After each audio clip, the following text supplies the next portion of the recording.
Allahumma salli wa sallim ala Sayyidina Muhammad wa ala Muhammad kama shallaita ala Ibrahim wa ala Ibrahim fil alamin innaka Hamidum Majid. Bapak Ibu jamaah salat subuh Masjid Raya Bukit Baruga yang dimuliakan Allah. Pada subuh hari ini kelanjutan daripada penyampaian saya beberapa bulan yang lalu mengenai pengalihan atau intikal atau shifting. Pada saat ini sudah sampai kepada bagian ke-18. Berarti ini sudah hampir 3 bulan. Kalau per pekan 1 kali dibawakan. Pada 2 pekan terakhir, mau kemana Pak Ustaz Muhammad? Oh ya, nanti ada semua suruh baca ya. Ya, jadi kemana-mana.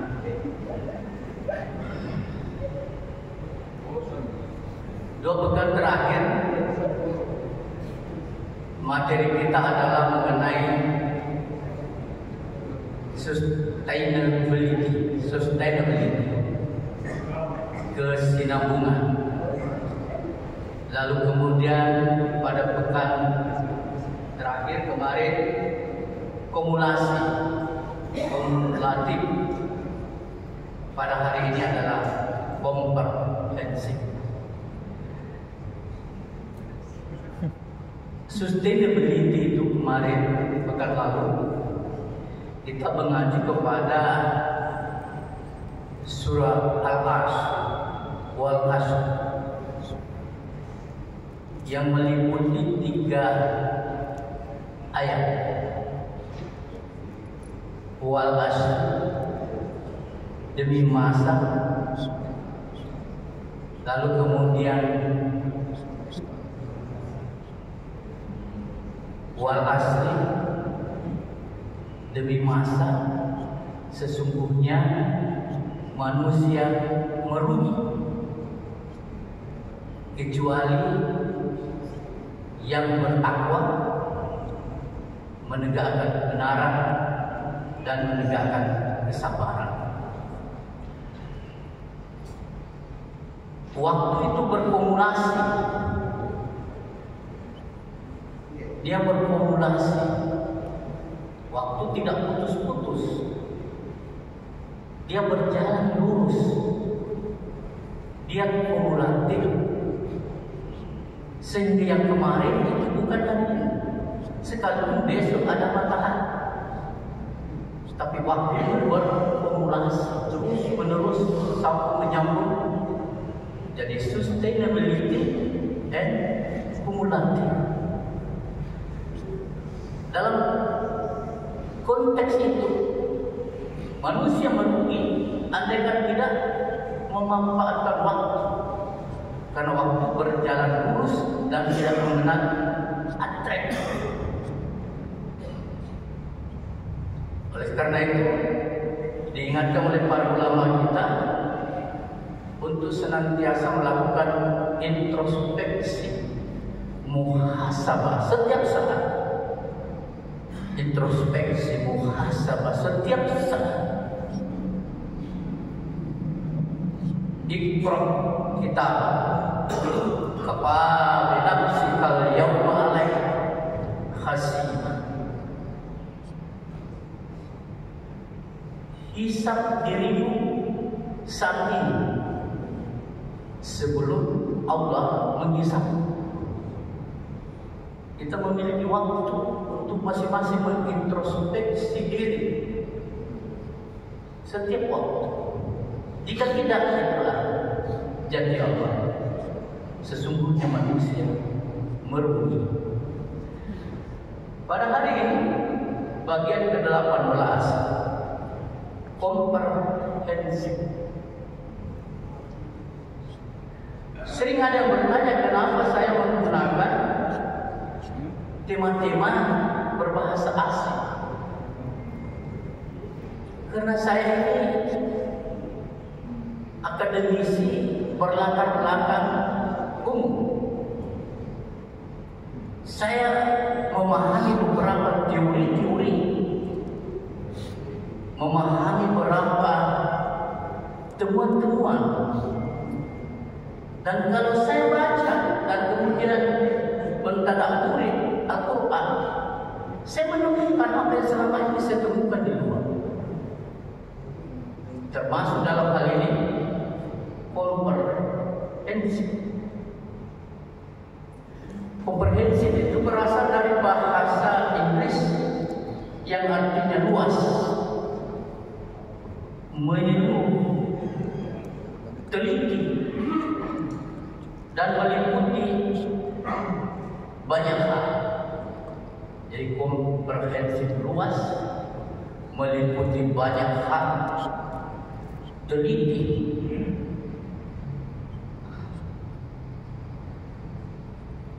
Dapat diartikan sesuatu komprehensif itu sempurna. Kalau bahasa Bugis, genep, tepu, luar biasa itu bahasa Bugis.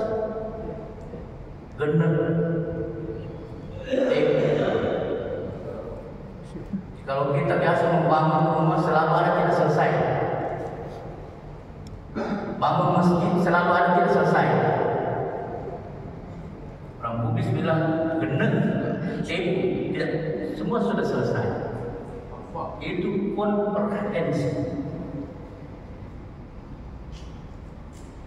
Saya menggunakan ini tadi untuk mengantar mahasiswa saya mengetahui teori dan teori yang dia pahami, dia dalami, ada di dalam Al-Quran.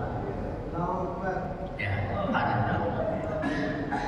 Sesungguhnya Al-Quran itu memiliki apa yang disebut ijaz al-lughwi, ijaz al-lughwi, semacam kamus yang di dalamnya bahasa-bahasa Al-Quran ditranslate ke bahasa Arab, dan itu pas, kena. Dan mungkin itu sebabnya bahasa Al-Quran menggunakan bahasa Arab. Dan menurut ahli, bahasa Arab mendapatkan kontribusi kosakata dari bahasa Al-Quran. Ijaz al-lughwi ini kalau dipakai ke dalam bahasa Arab, kalau kita baca bahasa Arab, menurut ahli bahasa, di situ kita menemukan kelezatan bahasa Al-Quran. Luar biasanya. Dan tidak ditemukan pada bahasa-bahasa yang lain. Takbir. Allahu Akbar. Jamaah subuh yang dimuliakan Allah, saya biasa bawa kertas, tetapi rusak print di rumah. Jadi mohon maaf kalau saya baca di HP. Ya, ini penyampaian kepada seluruh, mohon maaf. Dalam bahasa Arab, syamil artinya sempurna. Syamil artinya sempurna. Misalnya jika ada perkataan mengatakan Islam adalah agama yang syamil. Islam adalah agama yang sempurna, yang berarti lengkap, yang berarti menyeluruh, yang berarti mencakup segala hal yang diperlukan sebagai panduan hidup manusia sempurna. Islam itu komprehensif. Itu yang saya mau bilang. Kalau saya katakan kepada mahasiswa saya, Islam itu komprehensif, langsung dia mengerti. Karena dia mengerti komprehensif. Ya. Contoh kata atau lafaz sempurna. Kalau dalam Al-Quran ada sempurna. Tetapi seperti kita ketahui, bahasa Al-Quran itu tidak mengenal apa yang disebut sinonimitas. Sinonim tidak. Kata Al-Quran selalu berkait dengan konteksnya. Apa konteksnya? Jika beda konteksnya, katanya berbeda. Kalau kita tidak, bahasa Indonesia makan siang, makan malam, makan pagi, sisa ditambah-tambah makan. Kalau bahasa Arab, bahasa Al-Quran berbeda-beda. Itu luar biasanya bahasa Al-Quran. Coba kita lihat, ada hal yang sama di Al-Maidah ayat 3. Al-Yawma, bukan beda. Al-Yawma akmaltu lakum dinukum wa atmamtu. Al-Yawma akmaltu lakum dinukum wa atmamtu alaikum nikmatihi wariyat. Kita dapat ya Al-Maidah 3 waradiyatul lakum Islam ini. Ya, yang saya ingin katakan di sini ini tadi akmal itu bahasa Indonesia-nya sempurna, dan wa atmamtu itu juga sempurna. Tetapi di dalam translate bahasa Indonesia itu dia bedakan, hanya untuk membuat dia berbeda. Artinya ini, pada hari ini telah aku sempurnakan agama akhirnya akmal untukmu, telah aku cukupkan nikmat itu wa atmamtu yang semuanya sempurna. Tapi translate bahasa Indonesianya diubah menjadi cukupkan, yang artinya juga sempurna. Ini untuk membuktikan bahwa bahasa Arab itu selalu tidak sinonim. Dia selalu diucapkan sesuai konteksnya. Ini hanya kata-katanya. Saya ingin masuk kepada intinya komprehensif. Komprehensif, tidak ada ciptaan Allah yang tidak selesai. Benar.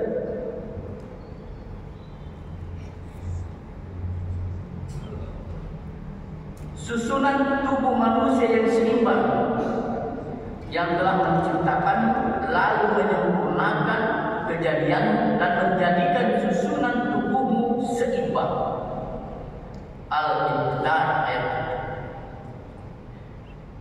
7. Tidak ada satupun yang tidak seimbang.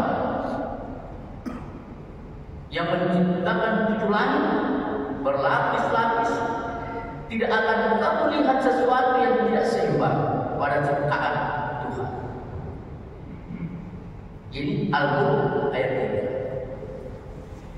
3. Dan langit telah ditinggikannya, dan dia ciptakan keseimbangan agar kamu jangan merusak keseimbangan itu. Ar-Rahman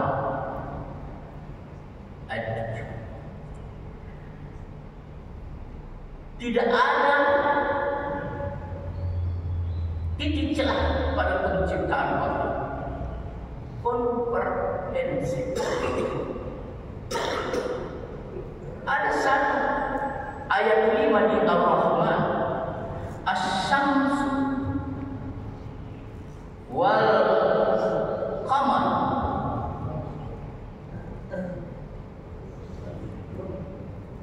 bihusban.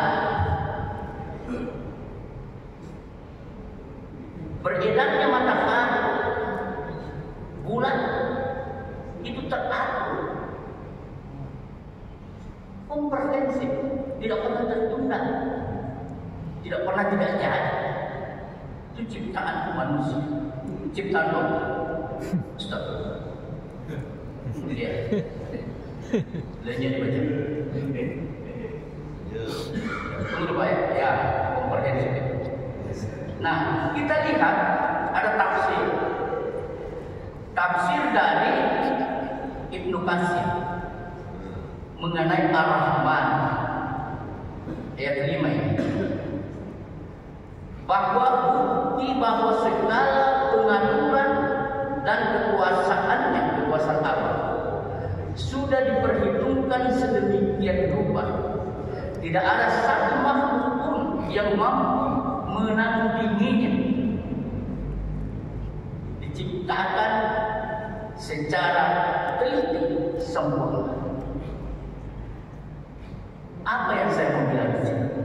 Tidak lain adalah kita bandingkan dengan ciptaan manusia. Produk manusia itu tidak komprehensif. Dia selalu salah, selalu ada perubahan. Kalau ada undang-undang pada pasal terakhir selalu dipetik, diperbaikan, diperbaiki sebagaimana mestinya. Di Al-Quran tidak ada. Karena selesai. Contoh yang paling konkret yang tidak komprehensif, Undang-Undang Nomor 12 2008 tentang pilkada. Itu sudah mengalami 5 kali perubahan. Terakhir ini diubah oleh MK. Dengan keputusan MK yang terakhir itu menghapuskan threshold pemilihan kepala daerah. Sehingga dengan demikian beberapa ayat di dalam undang-undang itu berubah. Tidak akan ada lagi calon perseorangan dan tidak ada lagi threshold kepemimpinan kepala daerah. Semua partai bisa mencalonkan kepala daerah. Dengan demikian ini akan menimbulkan masalah baru. Akan ada lagi MK di MK. Begitu terus. Tidak komprehensif. Selalu diubah. Ini yang saya katakan bahwa ciptaan Allah itu komprehensif. Ciptaan manusia tidak komprehensif. Aku quli hadza wa astaghfirullah wal ghafurur rahim. Assalamualaikum warahmatullahi wabarakatuh.